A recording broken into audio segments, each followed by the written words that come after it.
Rise of Hawk, Part 3, Scene 18.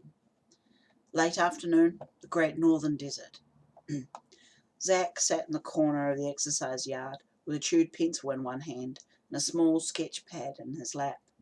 He leaned back against the rusting wall and glanced around at the others in the yard with him. Fellow students mingled around the edges of the yard, avoiding the centre where the three oldest bullies stood, glaring and looking for an excuse to cause trouble. Zack made sure his eyes never met theirs as he skipped his gaze past them. In the far corner, all huddled fearfully in a little group, sat the youngest kids, the 11 and 12-year-olds. Usually the bullies left the youngest ones alone as long as they kept quiet. No such luck for the older ones. With no immediate threats in the yard, Zack's eyes drifted back down to his sketchbook, and he adjusted the nose on his caricature of Rega, the most violent of the bullies. He needed a bigger nose to make him look as ugly as he was on the inside. Motion nearby told Zack someone was approaching, and he looked sideways. Liz gave him a little smile of acknowledgement and sat down next to him with her back against the wall. She pulled her knees into her chest and looked over his shoulder. "What you drawing today?" "Bullies." A mischievous grin lifted into his face as he turned the pad a little so she could see. "Just about finished Rega." She laughed. "Love his nose." "Why, thank you." "Zack." Her ordinarily strong gaze became uncertain for a moment. "Did Hawk really come and visit you?" The strength returned to her blue eyes and demanded the truth from him. "I mean, did he really?" "Yes, really." He smiled sadly. Even if they didn't believe him, he wasn't going to back down. The rebels were coming, and he was going to escape. "And it's tomorrow?" He nodded as he added long nose hair to the enormous nostrils he'd given Rega. Can we come too?" He was so surprised he stopped drawing mid-stroke and looked up at her. "But you guys said you didn't believe me." "I know." She looked at her hands. "I'm sorry." He flipped the page of his art pad and quickly sketched a cartoon girl with long, straight hair and big eyes that looked very apologetic. "That sorry?" She laughed. "More." He added tears to the cheeks and little wiggly sad mouth.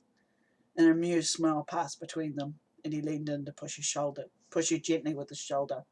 "Of course you guys can come. He told me that you were. He's got a job for all of us out there." "He does?" She sat up. "What's mine?" He shrugged. "I don't know, but surely someone who can juggle tanker trucks with her mind would have some use." She snorted and started to laugh. Sound of her laughter dimmed away from him as he was suddenly underwater. A deep wave of ebony static flowed over him, and he closed his eyes. The image flickered across his mind very quickly. It was a short sequence with many lines of possible actions that could or could not occur if he chose, all centering on whether their friend Nick would live or die. The static dropped out of his body and he opened his eyes again. Liz couldn't help her, only he could. Nick was in the middle of the yard, reading a book as she made her way towards them. Behind her, Rega watched her with dark eyes. "Haida, hold this!" Dropping his pencil and pad onto Liz's lap, he got to his feet and sprinted across the sand towards Nick. There were two options to save her, either step in the way and get beaten himself, or make someone else get beaten with a distraction. He slowed as he approached Nick and touched her elbow to get her attention. "Walk quickly. Head for Liz. Don't look back." Dark eyes came up from the book she was reading. On her face, the puzzlement lifted away into fear, and she nodded. He skirted around her and back behind another of the bullies. Counting down in his mind, he waited for Rega to step towards her. 3, 2, 1. Pretending to trip, Zack pushed the second bully hard across the back. The older guy lost his balance, falling into Rega with a cry of surprise. Crawling out of sight so neither of them saw him, Zack listened for Rega's customary roar of rage. It came barely seconds after, and, as expected, Rega threw the first punch. Zack got to his feet and zigzagged his way back to Nick. He was out of breath when he got to her. "Abekashan, that was close, Nick. You don't walk near the bullies with your nose in a book." "Sorry." She looked bashful and a little afraid. "Hey, did Liz—" Yeah, apology accepted. You can come." We'll all talk after dinner. His eyes shifted onto and immediately away from one of the many cameras around the yard. It's not safe out here. Scene 19. Back in Aram City. Marcus gripped the gun nervously as he watched Nama untie Nathan from the cot. He still couldn't quite believe that someone who had seemed so calm and harmless most of the time could really be an agency spy. Marcus swallowed. He'd actually considered Nathan a friend, and now this friend might be responsible for Nalana's disappearance. The deception had been very convincing, so much so that he felt really conflicted.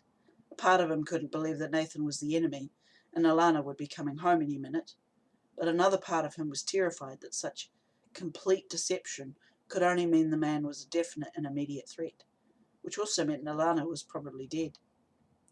Marcus forced his attention away from his raging thoughts. He didn't want to think about life without Nalana. He had to simply assume she was coming back and do his best to hold on. Otherwise his grief would overcome him, and he might do something he would regret, like trying to beat the information out of Nathan. Still untying the ropes, Nama glanced sideways at him. His yellow eyes were wary, and Marcus remembered that he was in the company of a telepath.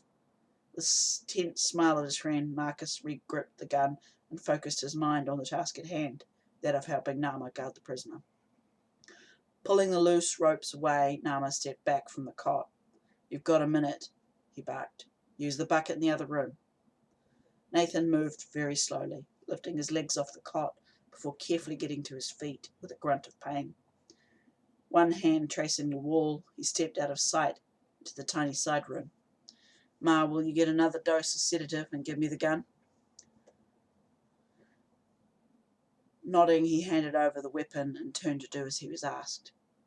Their supplies sat nearby in the main basement room on a dusty wood work table. There were enough supplies to keep them fairly comfortable for 2 days. Everything else had been cleared out of the building when they evacuated to the next building.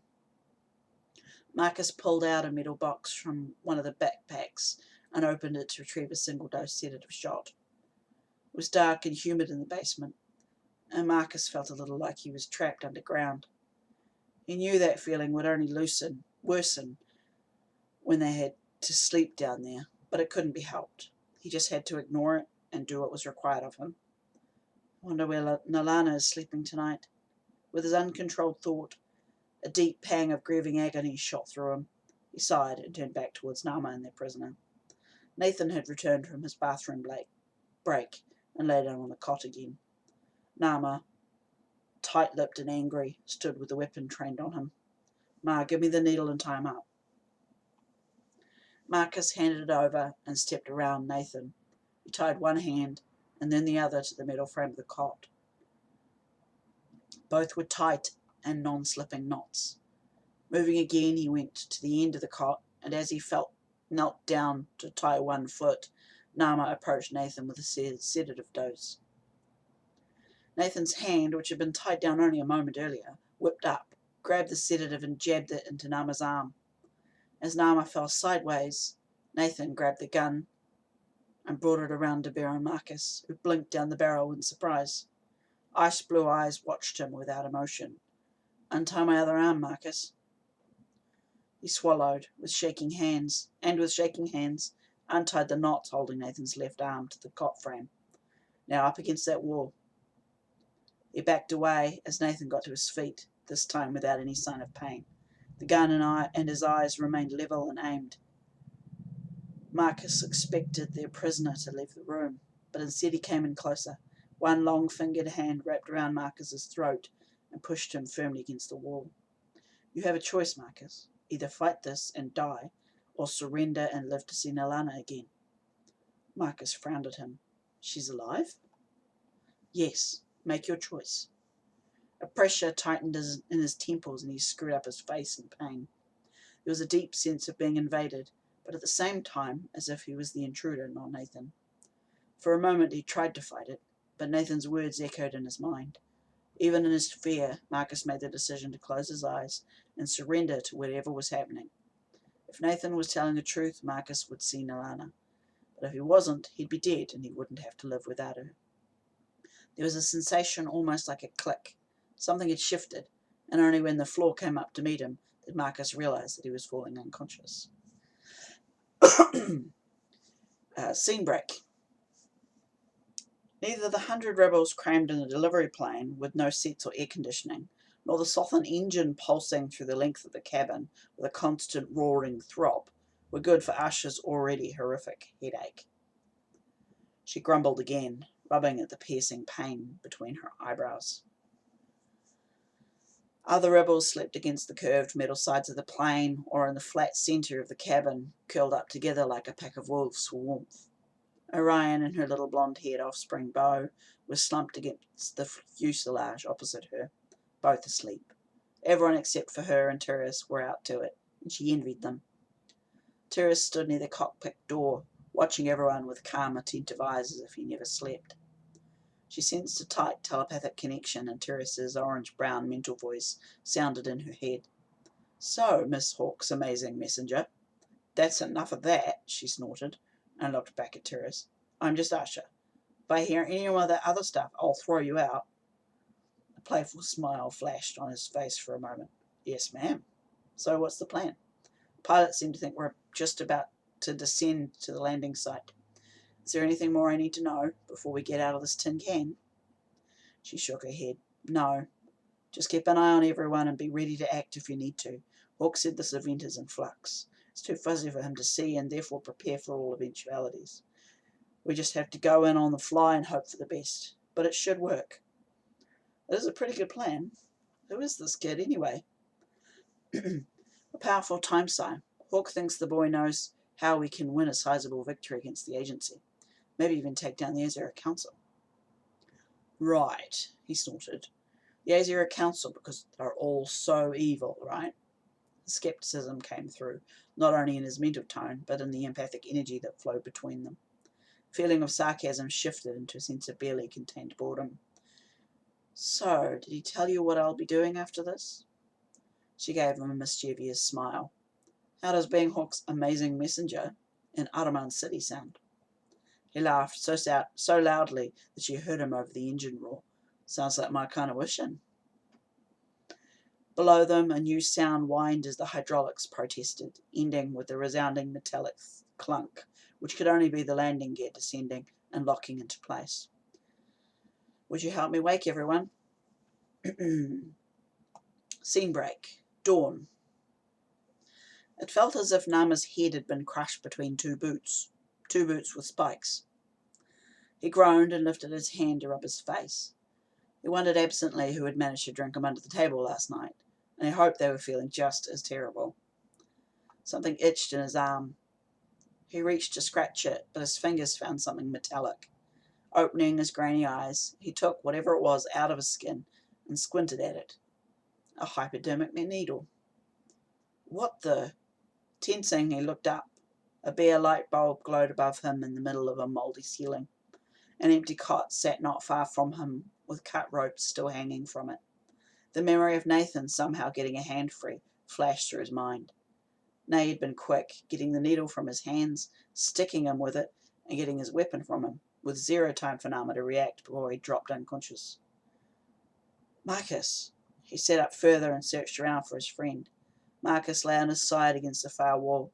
His eyes were closed, but Nama couldn't see any blood or obvious injury. Crawling and shuffling towards him, Nama reached out and touched the young man's face. He was alive and breathing, and with a mental check, Nama sensed that he was under a telepathic sleep program. That meant that Nathan was a telepath. As he set about unwinding the program, he figured that Nathan couldn't have been a particularly powerful telepath, because it was very loosely woven in the young man's mind, so Marcus would have come out of it himself eventually. Ma's long oval face twitched, and vivid purple eyes fluttered open to look up at him. "Nalana," he sounded drowsy. "He said Nalana was alive." Nama smiled at his friend. "I hope so." "How late is it?" Nama had been given a full dose of sedative, which lasted 8 hours. He sighed and shook his head. "Has to be after dawn and too late to warn the others if that he's escaped. We should pack up and get to the new building." Marcus looked at him with pleading purple eyes. "But she won't know where to find us." Nama patted his friend on the shoulder. She'll go to Hilla's cell if we're not here. Don't worry. He wasn't sure if Nalana really was still alive. Nathan could have told him that so he could get away, but he didn't want to mention that possibility because that would just be cruel, especially when they didn't know either way. He sighed. Come on, Ma, let's get out of here.